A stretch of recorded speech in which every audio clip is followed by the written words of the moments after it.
Hey everyone, welcome back to the Improv Tx Comedy Network. If this is your first time checking out the podcast network, we appreciate it. Please head over to your favorite podcast app, Spotify, Stitcher, Podbean, or iTunes, and give the Improv Tx Comedy Network a like. And just a reminder, the Improv Tx Comedy Network is live on YouTube with all your favorite comedians on the improv stage. All links can be found in the description. And with that, on to the podcast.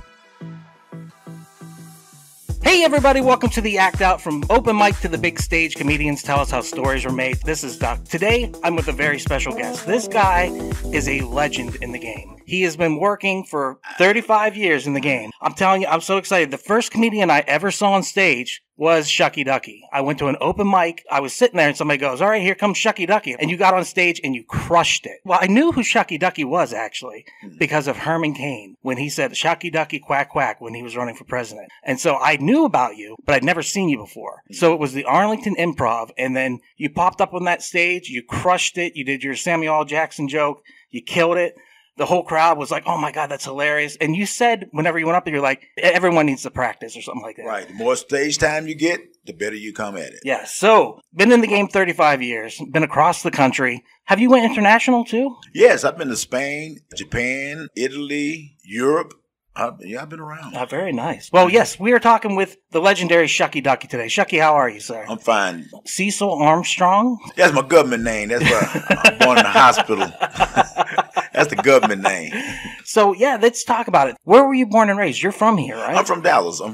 Born in Oak Cliff. Well, my first school that I went to was in South Dallas, Colonial Elementary School in South Dallas. And then I think that went half the semester there. And then we moved to Oak Cliff and went to NWR Lee. That was a school that named after a black guy. I lived in Oak Cliff in the bottom most of all of my life, you know. And you have jokes about that too, about growing up in a raggedy house and just, you're the oldest of 6 children. Right. That wasn't no jokes. That was true.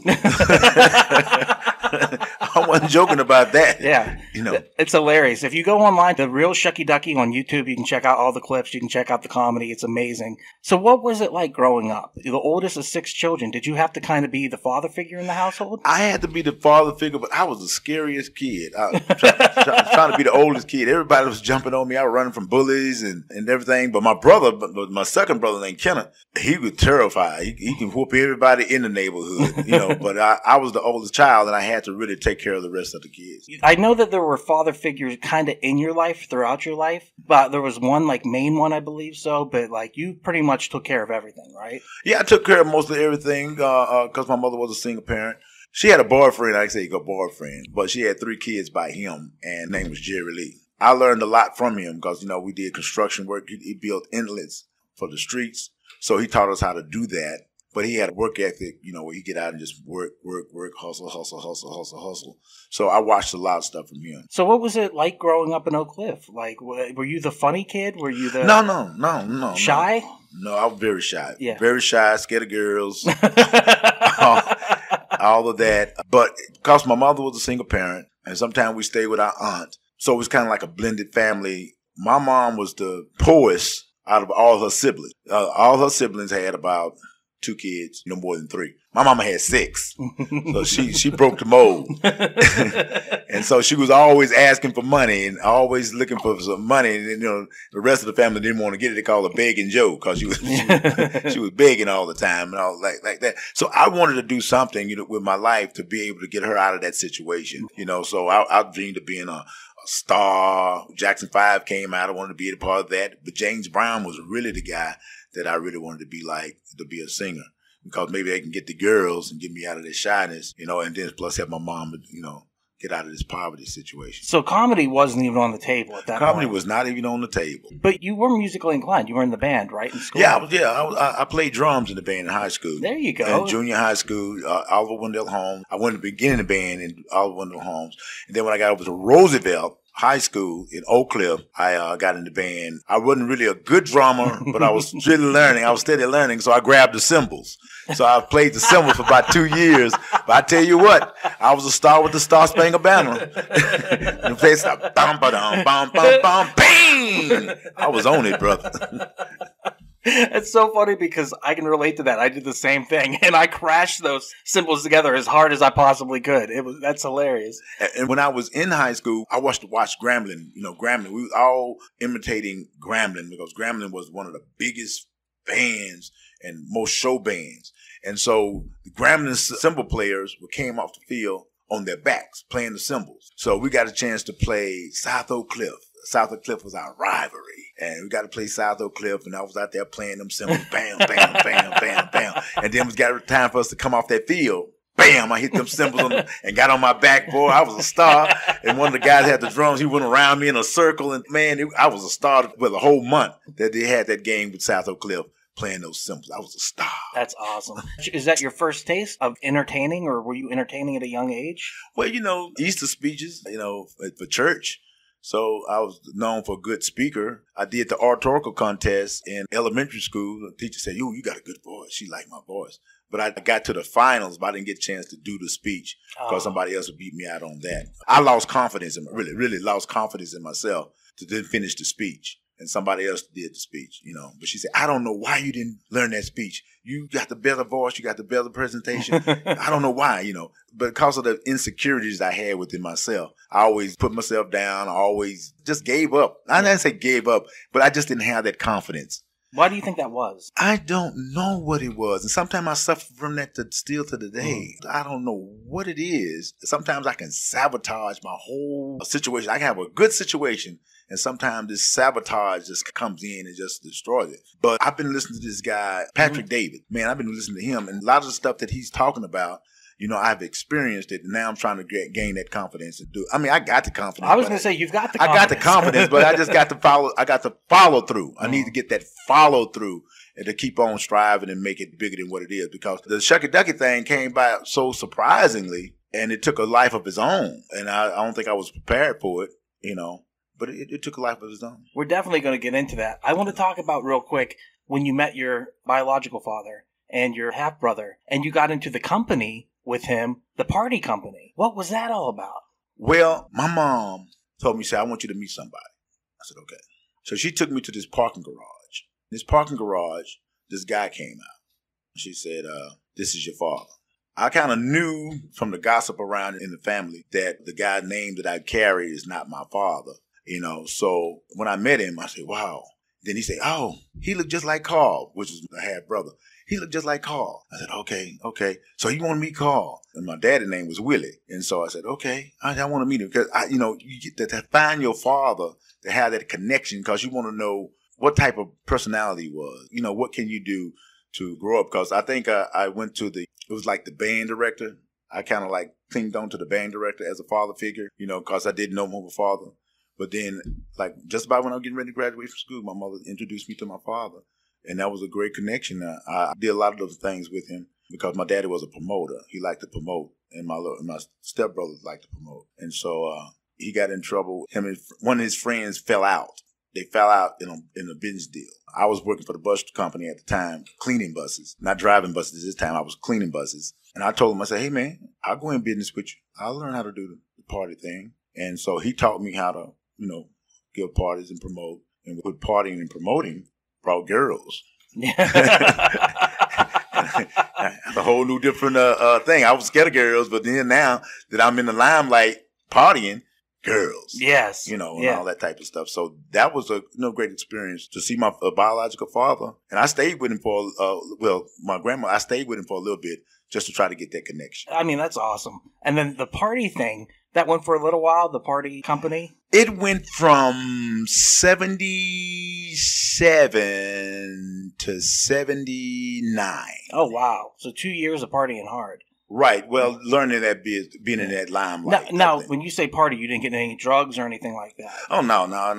I tried some weed or something like that. but I wasn't good at that either. I think one time I was smoking some weed and they was passing it around and it got down to the real little bitty part. And I was sucking it so hard, I sucked the fire down my throat. I said, well, every time I pass, I make sure that I don't have a big one. So you got out of the party business because you found religion again, right? Well, I grew up in the church. Church of God in Christ. That's all we did was church. and get into that party life. The girls was coming. It was like a fast life, but I felt like something was missing. I said, something definitely missing. But I had a epiphany about, black people. It was like, I say, why are we so down on the bottom? Why are we on the bottom all the time? It's like, so I wanted to get to the bottom of the truth of what life is and what life was about.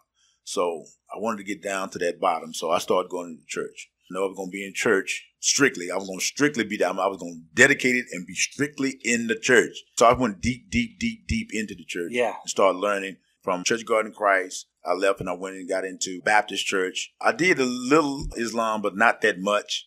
I didn't do that much. But then I got into Buddhism, and that was in 1980. Now, before you got into Buddhism, you became a pastor, right? Well, yeah. When I got into Baptist church, they ordained me. I got my license ordained to be a preacher. Not a pastor, but a preacher. Did you do that for long? No, I didn't do that long. I did about 3 sermons. Found that I ain't gonna be able to make that. I don't think I'm gonna make it as a preacher. I'll make it as a preacher. So you found Buddhism after that? Yeah, it was seeking Buddhism. I was working for a grocery store, and this lady, I was taking her groceries out. She was Japanese, and she said, "Are you happy?" I'm saying, "Yeah, I'm happy," but I was happy on the outside, but crying on the inside because me and my wife had separated. So it was this big separation, and my life was going all kinds of ways because I didn't know what I was going to try to accomplish. And I always wanted to be a star, be something important, but it wasn't going like I wanted to go. So she told me about this Buddhism. Well, she didn't tell Buddhism. She said, "I want you to come to a meeting." So I go to this meeting, and I see these people chanting in front of this scroll, and the harmony with all the different, it was a diverse crowd. Black, white, Spanish, it was just a diverse crowd. I just loved that harmony. And I said, oh, this is good. And so at that time, I was getting ready to go to Chicago. So I didn't join in Dallas, but I joined in Chicago when I left to go to Chicago because I got a job or offer to sell advertising for a radio station, WXOL in Chicago. And they said they was going to give me 3 months to get myself together. And I didn't make a sale in a month, and they let me go. Oh, wow. But that's the reason why I went to Chicago, was to make it into the radio. You didn't have a job or anything, and you're in Chicago. No, I didn't have a job in Chicago. I had the promise of working sales for WXOL radio station. And so I was trying to learn how to sell a radio thing. I got fired before it panned out. But what I did, though, I had some money left, and I went and got me some dishwashing liquid, a little brush, and a little towel. And I started washing cars. I went to this service station that was on 51st and Cornell. I went to the service station and asked the man, could I wash some cars? I said, y'all the mechanic, y'all fix the cars. Don't the people like to have a clean car when they pick the car up? They said, yes. I was charging $5 at that time. So every third car, I give them the $5. So I make 10, give them 5, then 10, 5, 10, 5, like that. And so that's what I did. I started a little car wash business. Wow. You do this over and over again. If you're in a tight spot, you find a hustle and you make it work. I know that recently, and we'll get to that, but during COVID, you did the same thing. Right. So, but we'll talk about that a little bit later. Okay. I think it's amazing. So how did you end up coming back to DFW then? Well, I had stacked up some money, and then I was staying with my sister there. And so she wanted some more money. So I said, let me give me a plane ticket and get up out of here before I be broke and all that type of stuff. So I left because I said, well, if I start this car wash here in Chicago, I can start me one in Dallas. And so that's what I did, brought it back to Dallas. And this is about the time, when were you driving the bus? See, when I came back in 81. So I was still trying to find myself. So I knew I could wash the cars. So what I did was get me more business. I went around to paint and body shops, asking them, do they want, get the car service? And they said, yeah. So I got this car that somebody had threw a brick over a bridge, and the lady got killed in the car. Ooh. And they asked me to clean the car. Oh, wow. And so I cleaned the car real good, got the blood stains and stuff out of the car, did good. So I started going around different other paint and body shops so I could pick up some more business. And so I went to this paint and body shop off of Marvin D. Love Freeway in South Oak Cliff, and they needed a wash guy because they had a lot of cars in-house. They needed somebody to wash the cars there. I said, yeah, I took that job. So I had steady income coming in and started working for the paint and body shop. So how did that transition over to cleaning the buses? Did you do that before you left for Well, Chicago? I did. The cleaning the buses came back in 1977. Okay, so you were doing that way before. Yeah, I did way before that. I did Okay. that in 77 because I was going to college. The time I got out of high school, I went to college at Bishop College in Dallas. And so it wasn't working out too good because, you needed money. And then so when I applied for this cleaning up the bus, I got hired. So I say, forget college. I'm finna go work, make me some money. Yeah, there you go. And so that was in 77. And then from 77, that's when I was working with my brother doing the partying thing. And then I got to growing up in the church. So I left that and went to start doing the gospel in 79. And then I'm going to tell you what I also did. Because I was doing the partying thing, like from 77 to 78, and then I stopped, I was so used to partying and doing the DJing thing that I went to a radio station, KSKY, and you could buy airtime at KSKY. So I could buy 30 minutes for, I think it was $15. Oh, wow. And then I think it was $30 for 30 minutes, something around that area. But I started me a little gospel called Half Hour Gospel Power. Cecil Armstrong, the gospel DJ. Oh, wow. Half Hour of Gospel Power. Right on. How long did you do that? Not long. I mean, I'm a jack of all trade, a master of none. I'm telling you, you've done so much. Within a short period of time. Yeah. Because I was all over the place. And I tell people, if you want to be successful, you got to find one thing, stick with that one thing, and stay with it in and out and make it work. Yeah. Because the time I get my back against the wall, if something ain't working for me, I jump ship and do something else. That was my MO. And like I said, you did so much. The radio show, did that help boost your confidence then? Because this is all before comedy. This all before comedy. Yeah. Yeah, it boosted it a little bit. I mean, it boosted it a little bit. It did, because I'm a type of person, when I'm interested in something, I'll go out and try to find the nuance of what makes it work. When I was in school, this is what I always tell people. I say, if a person brought you a business card, you say, oh, they successful. They got a business card. Then you find out you can get them printed up for $30, 1,000 of them with your name on it. Right. People saw something with your name on it. Then I was fascinated by music. I produced a record. Yeah. And I went behind the scenes of how the record was made. Then there's no mystery anymore. It doesn't fascinate me anymore because I know the secret of what it is. Right. But when you're seeing your name on something and something that you accomplished, you feel, oh, I'm successful. Yeah. I'm successful. Same way with when I got into radio, television, and all that type of stuff. It was the same thing, getting behind the scenes. I'm more of a behind the scenes type of guy than in front of the scenes. And Shuckey Duckey put me in front, but I wasn't trying to really be in front. Yeah, so let's talk about how you got into that, because you've been saying Shucky Duckey for years. That was just kind of your thing, right? Right. I've been saying the phrase ever since 82. I was saying the phrase. Where did it come from? I don't know. I just say it, and the people will laugh. I just have the awareness that people will laugh at it. I really can't really tell you how it really the phrase came about, but it all go back to the Buddhism type of thing. Okay. In 1984, when Jesse Jackson was running for president of the United States, Walter Mondale and Gary Hart was going at it. And Mondale told Gary Hart, where's the beef? It was kind of funny at the time. So that phrase was everywhere. Where's the beef? Where's the beef? So in 84, I was practicing Buddhism, and we was going to Japan.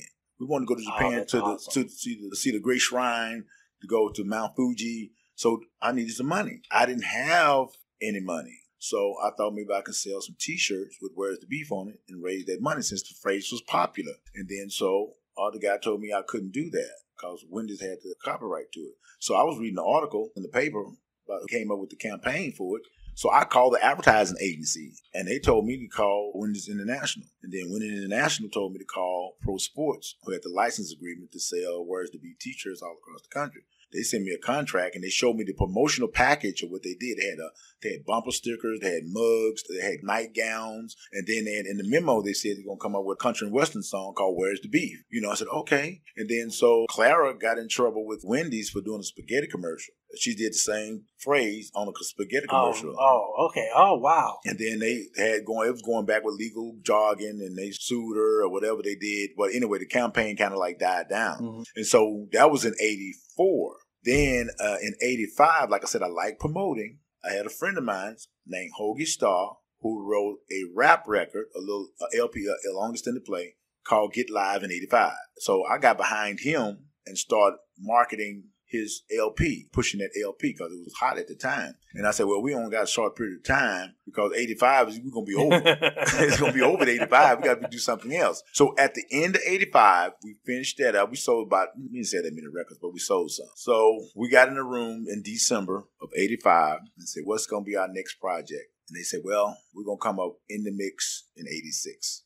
That was their album. I said, I tell you what, y'all do In the Mix in 86. I said, I'm going to do the Shucky Ducky thing. I think I'll make this phrase work. Let's do the Shucky Ducky thing. I say, Hoagie, why don't you write me a rap record? You help me with your 85, why don't you write me a rap record? So I put him on that. I had a friend of mine who was a graphic artist who was practicing Buddhism with me. I asked him, come up with me a duck with a new, with some glasses because I'm a bus driver, and put the bus driver salute with the duck so that we pass each other, we always salute each other. So put that in there with the glasses. So he did that. Then I had another girl come up with a dance. And then while she was doing all of that, I had a big party getting set up in 86. In March of 86, called March Madness was coming to Dallas in 86. So I had a big party. And then so I was talking to a girl on the phone, and the girl say, what do Shucky Ducky mean anyway?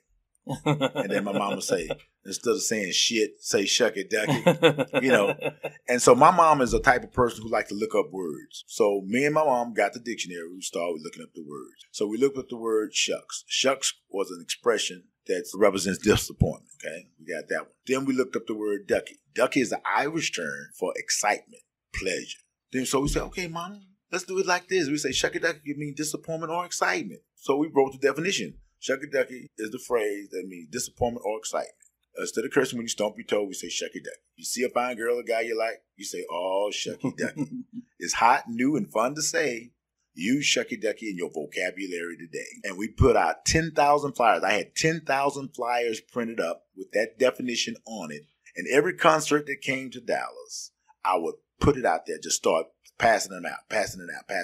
I had gowns made. I had T-shirts made. I was selling T-shirts. I was selling T-shirts at the bus company and everything. So I was selling, making it work. Hey everyone, it's just Duck jumping in to say thank you so much for checking out the podcast today. If you dig it, please head over to our website at improvtx.com, where you can check out our calendar for all the upcoming shows in Addison, Arlington, Houston, and San Antonio. And don't forget to follow our social media, all links in the description. And with that, back to the podcast. And then I was driving the bus and I saw this advertising for Funny. It's like continuous education. It was teaching you how you market your ideas, how you get publicity and all that type of stuff. So I signed up with that course and I met this guy named Jerry Oaks.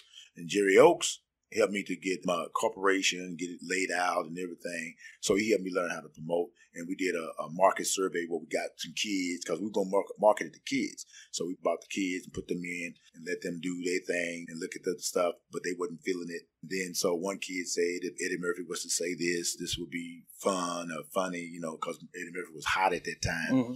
And I said, okay, I know I can't afford no Eddie Murphy. I said, stand-up comedy. So stand-up comedy was the way to go to promote this thing. I went to a open mic night at the West End. Did you practice before you went, or did you just go? No, I just went up. I had some little jokes that I had, some little street jokes that we tell. So, yeah. So I just went up because it was open mic night just to get a feel. And I got on stage, did a little joke. When I got off the stage, this guy named Christopher said, hey, man, I like your voice. I like your stage presence. There's an organization called the Comedy Gym that teaches you the ins and outs of stand-up comedy. I said, really? Yeah. It was on Greenville. It was on Greenville at the Funny Bone during that time. And I went up there and signed up. And next thing you know, start working on 5 minutes worth of material, 15 minutes of material, trying to get to the 45 minutes worth of material. And that was all in 87. So everything 87. Shucky Ducky came before, including the record. Yeah. The single, it came before you even decided to do comedy. Right. That's insane. All of that came first. So did you ever, when you were younger, have an inkling that comedy could be an avenue for you? Or was this like, it opened the door once he said that? No, you know what? Because I was shy and I had a lot of stuff that people could talk about me. My teeth was like, I had piano teeth. It was bucked and it was spread it all out and everything. Nappy hair. It was just real tight. But, I had a lot of insecurities about myself. So I would try to hide or try to not get in people's way because I could be the topic because I had so many different things going on. So you got bullied a lot, I take it? I got bullied a lot. Yeah. Man. I got bullied a whole lot. A whole lot. I mean, every school I went to, I was a bully and it seemed like I gravitated to the bully. Yeah. Or the bully gravitated to me for some reason. I feel that because I was bullied constantly. And the way I dealt with it was comedy. I would find if I could make my bully laugh, he wouldn't beat the crap out of me. Well, the way I dealt with it was running. So he wouldn't catch me. Well, I was fat then too, so that wasn't going to happen. So you're getting into comedy. You're driving the bus at the same time, right? Yeah. So you're doing both of those. You've made Shucky Duckey a phrase that people know at this point, right? So people get on the bus, you say Shucky Duckey, they say quack quack.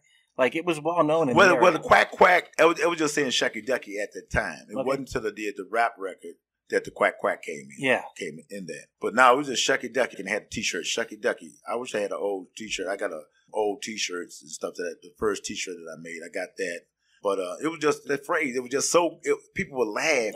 It was so, catchy and cute. Another reason why I wanted to market it, because of the response that it received. So comedy, where did you start? We had a comedy culture coming in Dallas. We had a Repo Pizza that was over on Skillman. We had Backdoor Comedy Club. We had the Improv. The Improv was, at that time, Improv had just came up there on Walnut Hill. So we had the Improv. We used to hang out at the Improv all the time, and we watched the guys perform. I did a couple of contests at the Improv. I came in maybe second or third places. It was just an innocent, grinding, having fun. It wasn't about being a star at that time. It was just about having fun and being express yourself as a joke. And the people was enjoying those jokes. And so I was enjoying the high of people enjoying my comedy. So some of the comedians said I was corny, but I loved it when people came up to me and say, "Hey man, I enjoyed your show. I didn't understand what you said, but I enjoyed your show." You work clean too, right? And I wasn't trying to work clean, but we had to be clean in order to get on the show. We couldn't be raunchy, because the comedians that was coming after us wasn't raunchy, so we couldn't be raunchy. Well, the Comedy Gym taught me the techniques of making stuff funny without using profanity. But, I like to use cuss words every once in a while. Yeah, I was going to say, you curse a little bit. Yeah, I curse a little bit. You flavor it up a little bit. Yeah, just a little bit. Yeah. So when did you get involved at Steve Harvey's comedy club? Buku Ray. But this would happen, though. 87, I was taking the classes. Then in 1988, March 14th, 1988, I did my debut. Then, so I kept on doing, stuff in San Antonio, Austin, do showcases all over. And then, so in 91, we went to Santa Monica, California, the whole group. Comedy Jam went to Santa Monica, California. What was Comedy Jam? Comedy Jam was the organization that I joined that teaches the ins and outs of stand-up comedy. Okay, I got you. So you and a bunch of people from that class. A bunch of us in that class went to charter to go to Santa Monica to do a showcase in California. So we went up there as a group to do showcase. When I did my little part, I came off the stage in 91, and the guy said, he was a casting director for Hard Copy.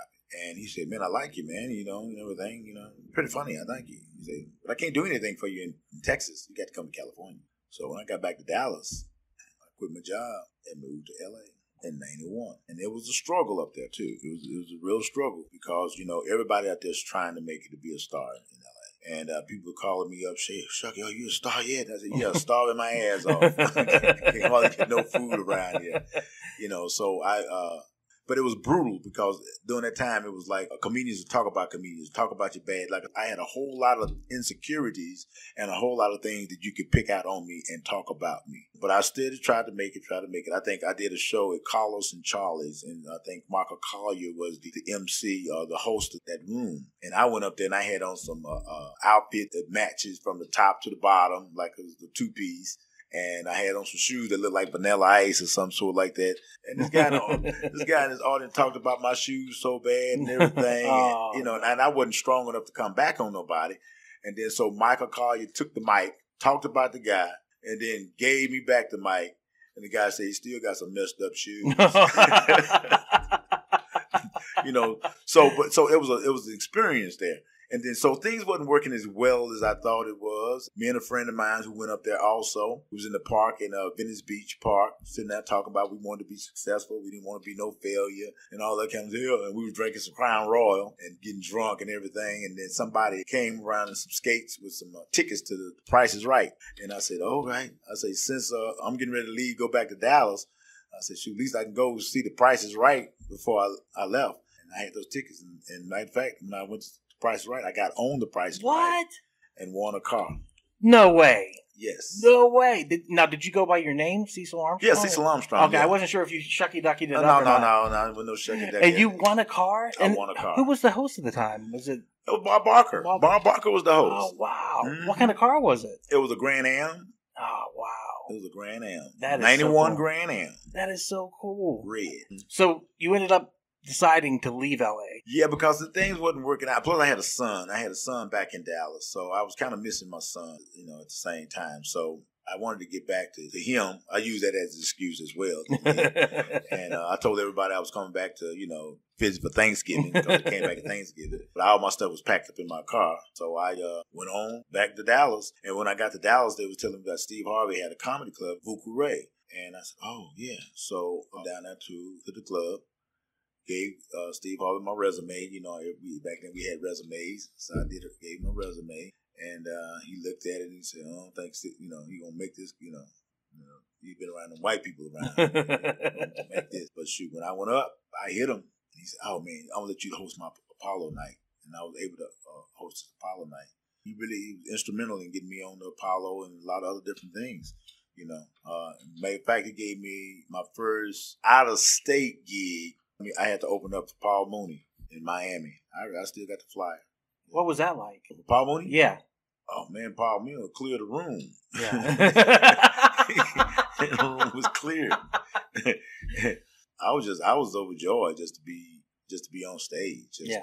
So you got to go on Showtime at the Apollo. Did that come quickly after that? Or was that some more time that went past? No, everything started getting on television around about 93, 94. Steve Harvey became the host, or he was a standby host on the Apollo, and then he became the permanent host for the Apollo.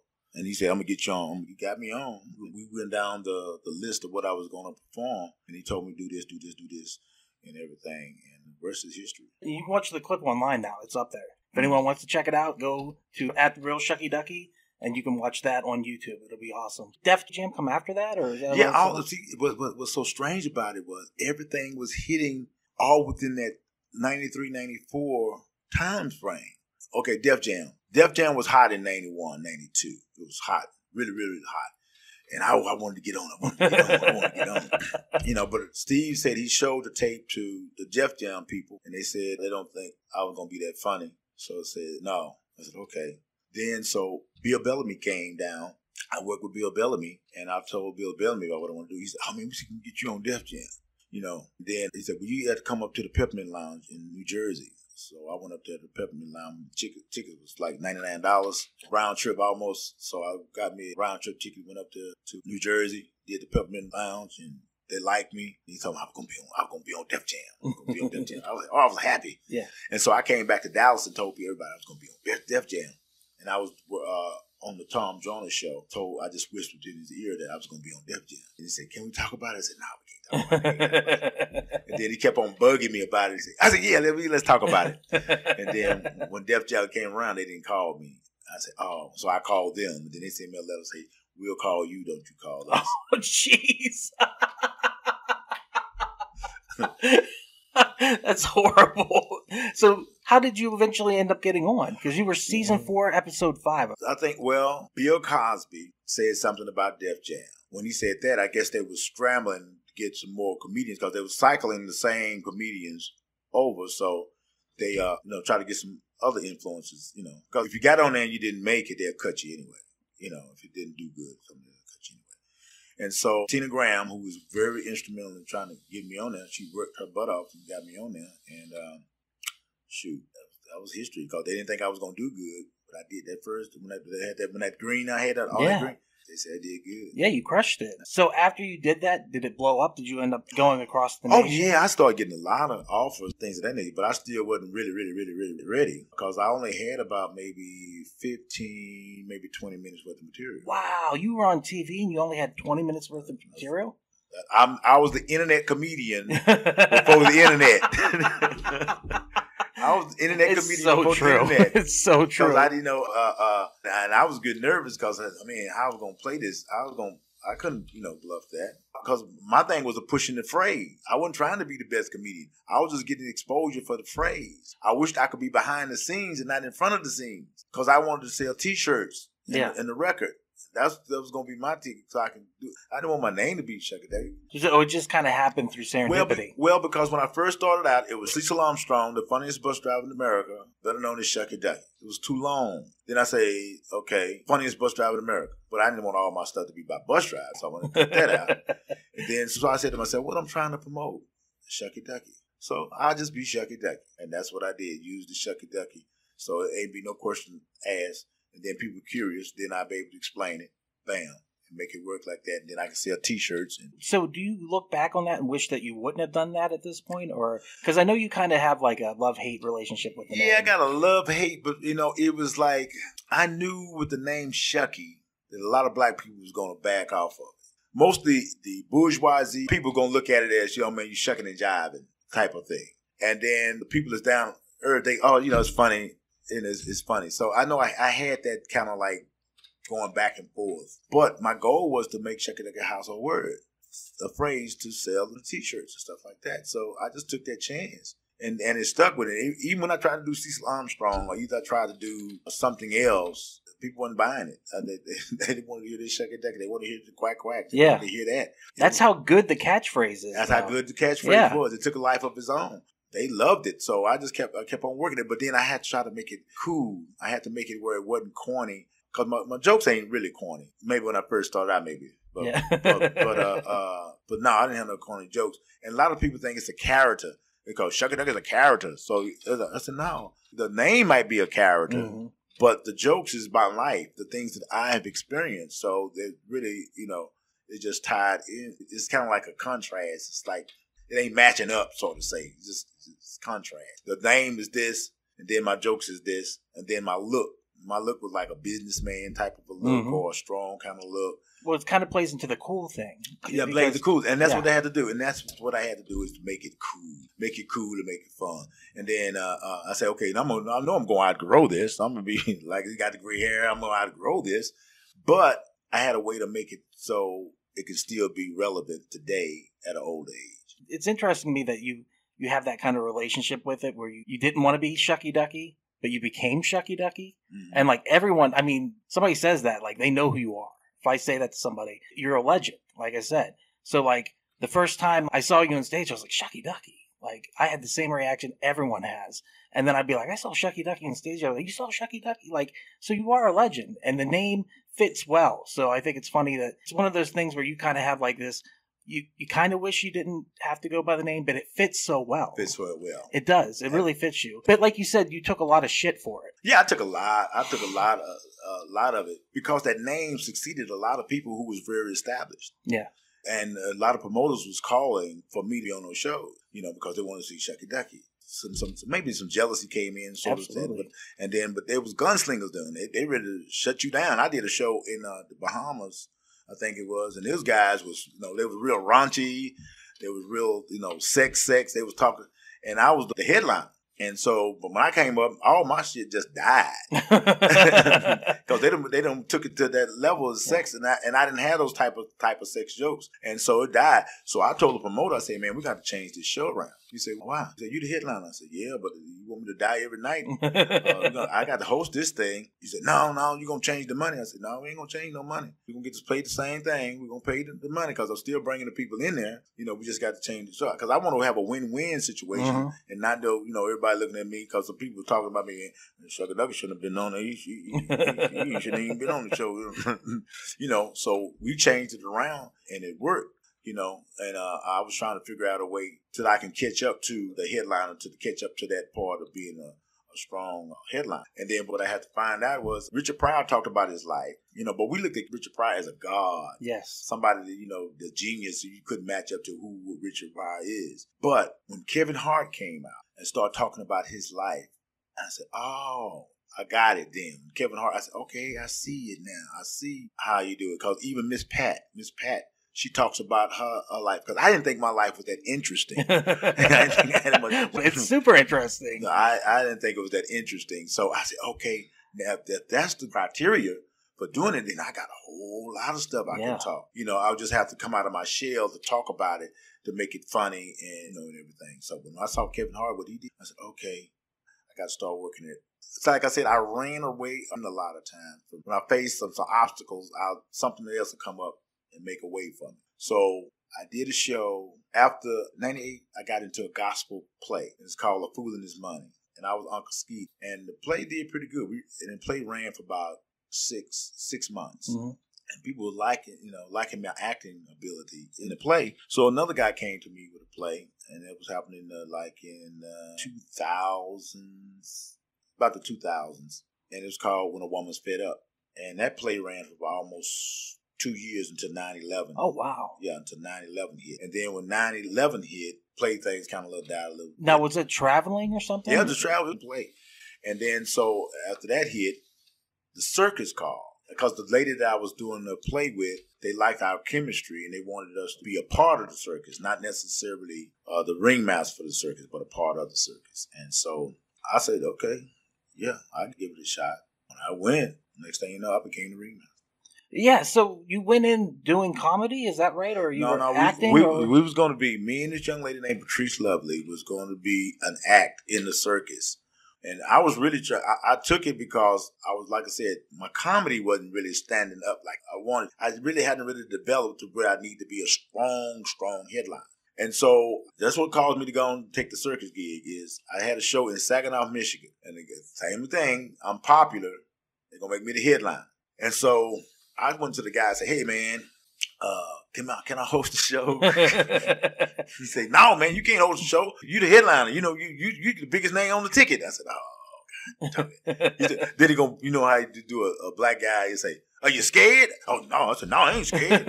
I'm not scared, I ain't scared. I was scared. And then so I said, okay, let me take a drink. I'll take a drink. Maybe it'll loosen me up. I'd be funny on the stage. I took that drink. Then I got to the venue. I took a drink. And then the promoter's wife gave me a drink. I was the last person to go up. When I went up, all three of them drinks hit at the same time. I said the same jokes about, I don't know how many times I said that joke. I couldn't find my pockets. And then I cussed the sound man out, the light man out. I was so embarrassed. I was just embarrassed. And I say, wow.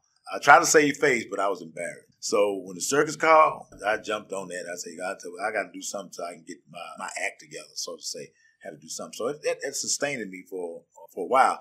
And then that was in Saginaw, Michigan. And I looked at the schedule for the circus.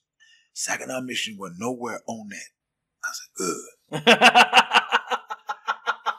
They rerouted that schedule. Next thing you know, I wind up in Saginaw, Michigan. God dog it. And time I got to the hotel, the housekeeper said, that was the guy that cussed us out. I said, God. So I learned you can't run from your fears. You got to face them. If you're embarrassed about something, just face it and stand up.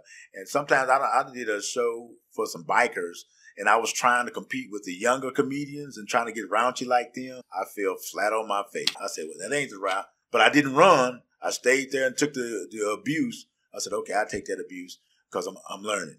I'm known for that Shucky Duckey phrase. I had to use that Shucky Duckey phrase in my show, but I had to do it sparingly where it ain't overdone. Because when I first started, I did overdo it a little, but I was trying to promote a phrase. And so it happened. But now my comedy is so good, funny, down to earth. People can relate to it. I'll be on it. Absolutely. And when you became Ringmaster, you did that for a long time, right? I did it 5 years straight, then off and on about 8 to 10 years. It was a learning experience because, in being a ringmaster, you got to control the audience. You got to look out for the performers. You got to look out for the audience. And you got to entertain. We don't have a curtain, so we had to change from one act to next. So we had to do segues to take the tension off the ring while we set up for the next act. Oh, wow. So it was a lot of work. And 5 years traveling. So when did you decide to give that up and just come back to comedy? Well, I was able to buy me some property and a barbershop. A church building, all of that type of stuff. So, because if I failed, at least I have something to show for it. If I failed, I could do hair or some sort like that and still be in entertainment business. I think the reason why I didn't make it big like I thought I should have, because I always thinking about failure, not to look bad in front of other people. I came up from unstable. My mom used to move all the time. I mean, we used to move from place to place to place to place, living with relatives and all that kind of stuff. And so all I want to do to be successful is to have me a place to stay where I ain't got to move all the time, And basically, that's what it is, to have me a place to stay. So I was able to do that to give me a place to stay where I had to move all the time. So I was looking at it, if anything happened, because, you hear about stars struggling or whatever, but I use that as a blanket in case if I didn't make it, I had that to fall upon. So you ended up owning all these things. You made good money. I did pretty good. When I did my taxes, I said somebody was stealing. Somebody's stealing. But, because I was making more money. I used to make like $10,000 in one show. And that was big money to me. Now, the other people are making way more than that. That's a lot of money, though. Yeah, $10,000. I feel like I was in heaven. See, I bought my mama a car and everything. Yeah, I thought I was in heaven. I made that money, but when I started buying the property, it gave me something to show for it. That's what I was doing. So you had the church, you had the rental property, the barbershop. So during COVID, whenever that came through, I know that you said that, you couldn't collect rent. People wouldn't come to the barbershop. Right, they shut down. Yeah, everything shut down, right? Everything shut down. All my streams of income shut down. And so, therefore, I just took that Home Depot card and bought me a lawnmower, blower, and a weed eater and started cutting yards. And it was essential because everybody needed those yards, especially the older people needed their yards cut. And so I did it. And then, I went to a guy's house and I said, man, I got this lawn service business. I'll cut your yard. He said, yeah. So he thought I had a whole big old crew, a crew. And it's always just me at this time, building it up. And he said, but man, you're a celebrity. I said, well, I can't eat celebrity. I need to get it to cut his yard. And so when I started cutting his backyard, he got on Facebook Live filming me saying, Shucky Duckey is cutting my yard. And I said, yeah, and you're paying celebrity prices too. So I say trying to, so my thing with life is people can put you down, talk about you, but you can turn that joker around. Yeah, I can accept it. It's like I had the scatter teeth, all of that type of stuff. You can take that stuff. People can hit you with the insult or put you down, but you can turn it. You can make lemonade out of lemons. You just sit back and find the humor in it. If somebody gonna put you down, let them talk, then you find a way you can twist it. That'll benefit you, and take the sting out of what they're doing. I appreciate the hustle. Like, you have all these things going on, then it falls because of COVID, it's not your fault. And then you're just like, well, I'm going to do this thing then. Like, You never sit still. You always have a plan. You always come up with something. When you're backed against the wall, you're like, I'm going to go try this now. I'm going to go do this thing now. I appreciate it because the hustle is real, and it's hard. It's hard out here. But you know what? It's fun. It's not sitting back not doing anything, but sitting back, okay, how can I, you're back against the wall, how can I get out of this situation? There's a way to get out of a lot of situations. And sometimes we want an easier way out, maybe selling drugs or some sort. Yeah. But even that's a hard hustle. Yeah, it is. But sometimes you can't let your pride get to you. You got to say, hey, I got to eat this. I got to make it happen. Forget about what other people think. They ain't not paying my rent. They ain't paying my bills. They ain't doing nothing. I got to make this thing happen. And so I go out there, I make it happen. And my comedy, I'm good. I'm good at comedy. I got good jokes, and I got a wealth of stories that have happened to me. I put on that stage. I just didn't open up because I was a loner type of person. I was the type of person that stayed by himself all the time. I didn't hardly mess with nobody. I stayed to myself mostly all the time. I was a loner. So, but comedy, you got to be networking. You got to be networking. Networking constantly. Yeah. But I don't like to get in nobody's way. I don't like nobody to get in my way. I don't like to mess with nobody. But if you're going to be in this business, you got to have a team around you in order for you to grow. And I think that goes back to the marketing angle of it. Like you said, you love the behind-the-scenes side. Behind the scenes. And then to push something, whether it's the catchphrase, whether it's the name, whether it just be yourself. Like, that's the fun part you really enjoy. So I know we've been working on a couple of things here that hopefully go well. You know what I mean? I got to ask this. What advice would you have for any comedian that's coming up, just starting to get into the game? Somebody who's only a year in like myself. What would you say to do? Go out there and just do it. Only way you're going to learn is trial and error. Stand out there and do it. The more you do it, the better you become at it. And then you're going to get tidbits from other comedians, but you have to follow your own advice, find what's comfortable. A comedian might give you some advice. It might be good, but you have to weigh that decision, whether they're saying it's good or not. You can accept it or don't accept it. It's up to you. But the only way is go out there and do it and be yourself. Be yourself. Find your voice. You have to find your voice. Not nobody else's voice. You got to find your voice and be true to who you are. Some people going to like you. Somebody ain't going to like you. You're not going to please everybody. But you got to get out there, put yourself in the line of fire. And that's the only way you're going to learn. If you fail at it or somebody boos you, that ain't the end of the world. It's not. And comedians say, I ain't never been booed. I don't consider yourself a comedian. I mean, sometimes you got to have a downfall somewhere or something. Because every time I got booed or if I got booed or something didn't go well, I understood why it didn't go well. One, it didn't go well because I was drinking. I thought maybe that's going to help me get my nerves up, and that didn't help.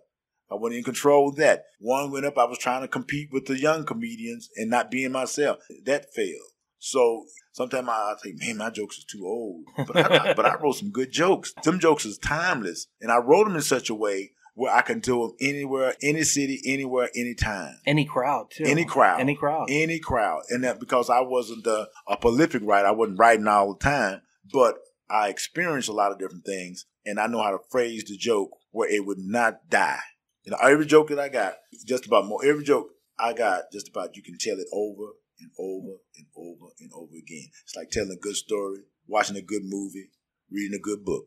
If it's good, yeah, no problem. And then it's the energy that I put in it. When I go in there half-heartedly and worried about what people are thinking and I'm thinking too much, I'm going to have a bad show. If I'm not prepared, I'm going to have a bad show. But if I go in there enthusiastic, like I'm going in there, I'm telling these jokes for the first time. Even though I told them 300 or 400 times. This is my first time telling these jokes. Had that enthusiasm, so going to go real well. Because everybody ain't going to like it. Some people want to hear the joke again. Some people ain't never heard the joke. Some people don't, whatever. You got to get all that stuff out your head and have fun on that stage. Absolutely. And enjoy that stage. And the more you do it, the better you become at it. The more you're going to find your voice, find your way, find your style. You know, you might take a little from some others as you starting out, but as you keep growing, this stuff going to drop off. I'm sorry, I'm talking to the legendary Shucky Duckey, and you're giving me advice right now. So that was for me specifically. I apologize. No, that was for everyone. My last question for you, where do you want to be in 5 years with everything? I know right now that I want to be in 5 years? Yeah. Smoking a cigarette? No. I don't know about 5 years. I don't know. To me, life is not a journey. Life is a song and a dance. So I want my song to be bigger. I want my dance to be longer. I just want to have fun. You know, 5 years now. Do a movie? Yeah, I want to do a movie. I want to do a documentary. You've been in a movie. I've been in a movie, yeah. I want to do movies. I want to do a movie where I'm starring in the movie and it's my movie. I produced it and I directed it or whatever. I put up the money for it or whatever. There's a lot of stuff I would like to do. But tell you the truth though, Duck, I really accomplished it. I wanted to make Shucky Duckey a household word. I really accomplished that. I looked at my timeline paper, and that's what is on that paper, making Shucky Duckey a household word. And I did that. I made enough money to buy a little this and little that. If I leave today, I can say I'm very successful because I made that word popular. And it pops up everywhere. It took a life of its own, and it pops up everywhere. And what I'm telling you what really made me proud, I was at a sports bar, and DJ say, Shucky Duckey's in the house. You know, like that. Well, you know, everybody say quack, quack, you know, like that. And this guy came up to me. Now, he's a sports bar, hard dudes. Guy come up to me and say, hey, man, can I take a picture with you? I don't really take pictures with dudes, you know. But he was so enthusiastic as a fan, and he liked that phrase, and he liked the way I did the comedy. He wanted to take a picture. That made me feel good. Yeah. That made me feel good. I'm telling you, as a person who lived in the middle of nowhere, Pennsylvania, to hear Shucky Duckey for the first time, when Herman Cain said it, and that brought, and he stole it. I know, he totally stole it. Who was the other one? Booker T? Booker T. Booker T.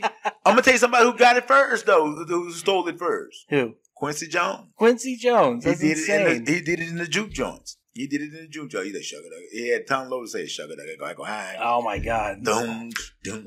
But I was, I was flattered. I was really flattered. You know, people say, you ought to go after him. You know, I want to go after them. If they're doing merchandise, I want to go after them. But stop them from saying it. I said, it's the hot new phrase of 1986. It's hot new fun to say. You Shucky Duckey in your vocabulary today. So to shut somebody down from saying it, you know, I would be feeding the purpose. And then whether people shit on me or praise me, the word is disappointment or excitement. So I got some disappointment on the side. I got some excitement on the side. And you still saying the word. So I'm still, they say, ain't no bad publicity. As long as you get the name right. Oh, that's awesome. That is awesome. Well, with that said, I think we have to promote the show on the 29th of March. It's 8 o'clock. That's a Wednesday night at the Arlington Improv. And it's going down. We're going to have Barbara Carlisle. And we have Vince D. Think about Q. I'm trying to get Q to come in as well. So we're going to have a good time and enjoy ourselves. You know, I'm going to be there. Yeah. If they don't come, I'm still going to be there. It's going to be great. I went to the last show and I had a blast. And that was the first time I saw Hamburger too. And that was a lot of fun. That's my running buddy right there. Yeah, Hamburger's great. I absolutely loved his jokes, so he was great. Yeah, well, Shucky, I really appreciate it. I mean, Cecil Armstrong, Mr. Shucky Duckey. I want to say thank you very much, sir. All right, thank you. Thank you. With that said, please support local comedy in any way, shape, or form that you can, and we will see you on the next one. And there it is. Hey, everyone. Thank you so much for listening to the podcast today. If you enjoyed it, please head over to ImprovTx.com to check out all our upcoming shows at the Addison, Arlington, Houston, and San Antonio clubs. If you like this podcast, you might enjoy the other podcasts on the Improv Tx Comedy Network. We have The Act Out. From open mics to the big stage, comedians tell us the story they've made, where I talk to comedians from all over and chat about their journey this far. Also, check out the Black Dog Retro Arcade podcast. Straight from the arcade, we talk about how our favorite games were made. That's right, we're talking all that video game goodness. And finally, we have Quacking Up, a storytelling podcast where we pick suggestions from a hat and tell stories based upon them. Once again, thank you so much for listening. Please check out our social media, all links in the description. And with that, we'll see you on the next one.